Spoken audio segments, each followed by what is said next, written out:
The end of the story. And this man, Barney, well, I never seen a grown-up look so sad, and that's the truth. He just looked and looked, and if he couldn't believe his eyes, I was shivering next to him, and I thought he was never going to move or stop looking. I thought he was going to stay there all night. "So this is where you live, is it, Jim?" he asked me. "Yes," I said, and I felt sad for him then, because he looked as if he felt as if it was all his fault. Do you know what I mean? And then he said, "Well, how about that meal I promised you?" And that cheered me up, because I thought he'd forgotten about all that. He started to climb down the wall, skidding a bit because he had boots on, and it's not so easy if you're not in bare feet. He took me to a house and gave me a meal and let me have a hot bath. And do you know what he said? He said, "I'm going to give you a home, Jim." I went back with him next day to the rooftop, and I told the other boys about him. It wasn't long before they all decided to come with me. There were so many boys wanting homes now that he's asking rich people for money to open another house for them. That's why he wanted to know my story, see? It's like having lots of brothers living here. We all sleep in a big upstairs room with a roaring fire and swinging hammocks hanging from the ceiling.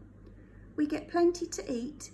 He tells us about God a lot, and he's kind to us.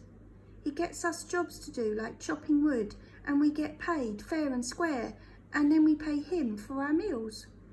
And there's nothing to keep us here. Can't believe that, I can't. There's no bars on the window or locks on the doors. No beatings. I could run away tomorrow if I wanted to. But I don't, see. I'm Jim Jarvis I am, and this is my new home. And this is a note from the author at the end of the book. The author writes, "Jim Jarvis was a real boy, but not very much is known about him. I've tried to imagine what his life was like up to the time he met Dr. Barnardo in about 1866. Dr. Barnardo trained to be a doctor, but never qualified as one. He gave up his career and his ambition to be a missionary in China in order to help the poor children of London. First he opened up ragged schools for them, and then he raised money from wealthy people to help him set up homes for orphans.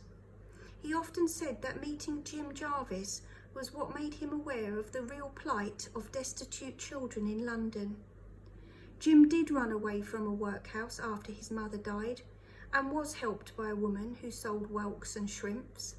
He lived for a time on a coal lighter with a man and dog, and was treated very cruelly. After he ran away from then, he lived on the streets and slept on rooftops until he went to one of Dr. Barnardo's ragged school classes and asked him for help.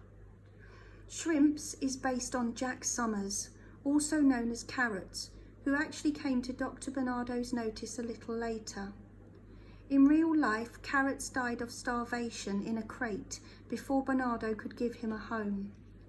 His tragic story was also a very significant event in the history of Barnardo's, and ever since that time there was a notice put on the doors of the cottage homes, as they were called, saying, "No destitute boy ever refused admission." Soon Barnardo began to open homes for girls too. Dr. Barnardo's work became known throughout the work, and the charity that he set up still exists today as Barnardo's, to help young people in all kinds of ways.